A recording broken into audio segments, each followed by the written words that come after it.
Hey guys, it's me, Monster NC12, back here with another video. In this video, we will be ranking the Cuphead bosses in order from what I believe to be the easiest to the hardest. First at number 19, we have Goopy Legrand. Goopy Legrand is a blob who is by far the easiest boss in all of Cuphead. He bounces around the screen whilst randomly throwing punches as he grows while you are getting closer to defeat. Next up on the list at number 18, we have the Root Pack. This group of veggies is definitely the second easiest boss in all of Cuphead. They will send vegetable-related attacks at you, such as carrots, dirt, worms, and tears from onions. Next up at number 17, we have Hildeberg.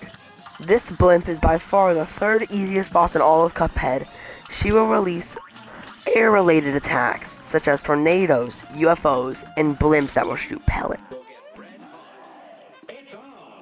Next up at number 16 on this list is Cagney Carnation.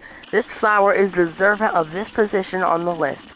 She sends out plant-based attacks, such as acorns, chomping plants, and vines.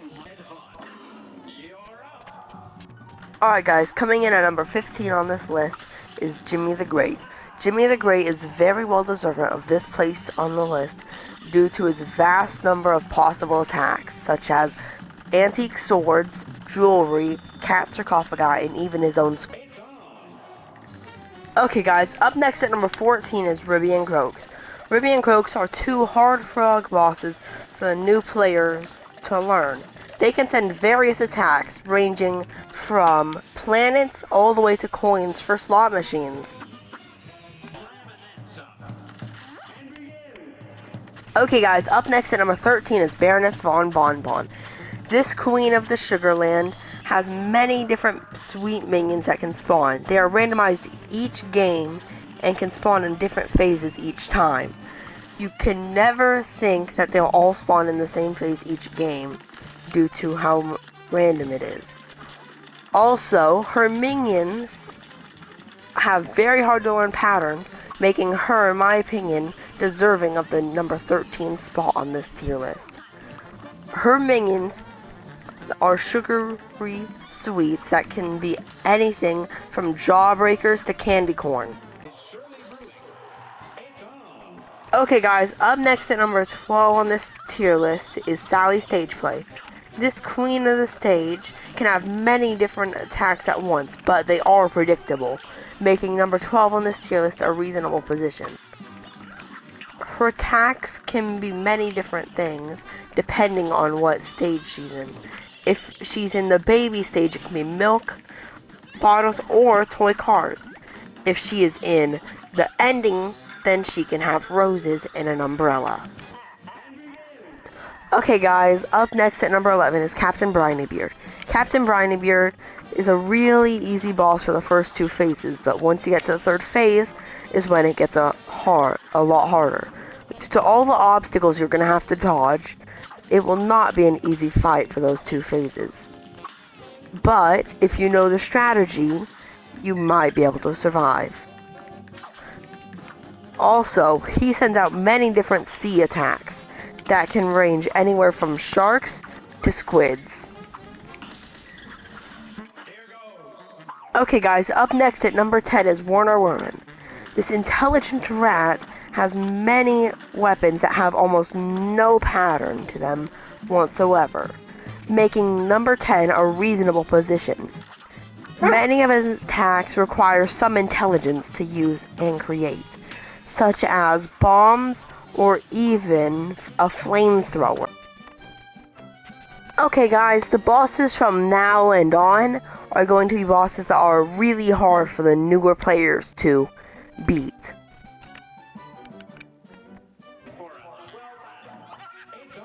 Okay guys, up next on this tier list is Beppy the Clown. Beppy the Clown is a fun-fair clown who has very predictable attacks, but at times can be overwhelming. Due to that, I feel like number 9 is a very good placement for him on this tier list. Beppy the Clown sends multiple circus and fun fair related attacks, such as balloon dogs and baseball throwing penguins. Okay guys, up next at number 8 we have Wally Warbles. This sky-soaring bird has an easy first phase, but the rest of the phases are hard due to an overwhelming amount of attacks, which is why I feel like this fight personally for me goes into number 8 respectively. This fight is quite difficult for me and anyone else who begins the game quite recently. This boss, Wally Warbles, sends out attacks that are based off birds, such as little birds, feathers, and even eggs. Okay guys, up next at number 7 we have Rumor Honeybottoms. This queen bee has an easy first 2 phases, but once you get to her 3rd phase, it's harder to hit her, and the platforms make it even worse. Which is why I think that she deserves 2nd place on this list. Also, she sends out bee-related attacks, such as a security bee and working bee, to deal with you. Okay guys, up next at number 6 we have the Phantom Express. The Phantom Express is a really easy fight except for phases 1 and phases 4. Phase 1 and 4 have an overwhelming amount of attacks, all bombarding you at once. Each of these attacks are really annoying, which makes me rank this fight at 5th on this board. Not 5th, 6th, sorry. But this fight has an overwhelming amount of attacks. These attacks can range anywhere from being skeleton hands all the way to pumpkin ghosts that will drop soap. Okay guys, from here on out there will be really hard bosses for anyone to beat. These bosses are some of the hardest bosses in all of Cuphead. These bosses are not from the DLC, I'm not including them, just to let you guys know. Okay guys, next up at number 5 is King Dice.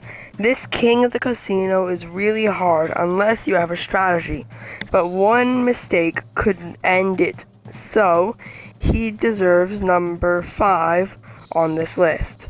King Dice has many boss fights related to the casino, which are labeled 1 through 9, and him at the finish. Okay guys, up next at number 4 we have Grim Matchstick. This King of the Skies is a very hard boss. The reason he is a hard boss is because of his moving platforms. These platforms can be very annoying, causing you to fail, which is why I put him at number 4. Also, his attacks are dragon type, such as fireballs, and his own tail will get shot out the ground. Okay guys, up next at number 3 we have Calamaria. This Queen of the Sea has many different attacks, but in my opinion, the attacks from the 2nd and 4th/final phase are the most annoying. The 2nd phase has many attacks from the eels going on at once, and the 4th final phase has many annoying attacks that will go together, making some unavoidable attacks, making it so you will almost guaranteed take at least 1 hit of damage during the final phase, which is why I think that number 3 on this list is a rightful location.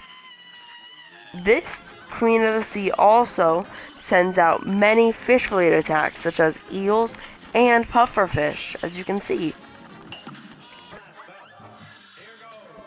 Okay guys, up next at number 2 on this list, we have Dr. Cal's robot. This mechanical mech has many different attacks during the final phase that make him a challenge, such as his diamonds. They will flood the screen along with electrical walls that will block you in. sometimes causing you to die, which is why I believe that this place is reasonable for him. Also, this boss will send out mechanical types of attacks, such as bolts and nuts, and even his own mechanical head. Okay guys, up next, last but not least, we have the devil himself. This ruler of the underworld has many different attacks for the third and fourth phase that will all come at once, making my opinion on this boss for him to be at number 1 on this list. Also, this boss will send hellish attacks such as dragons. Well, he'll turn himself into a dragon, he'll turn himself into a spider, he'll summon flames, and he'll become a giant shooting bombs that are parryable and more at you, which is why I believe that this boss is the hardest boss in all of Cuphead. Guys, well, this concludes our list of easiest to hardest bosses in Cuphead. I hope you guys have enjoyed this video. It's taken me hours to make. This is the first time I've edited a video, so please be nice in the comments. Well, I'd just like to say, have a great day, and goodbye.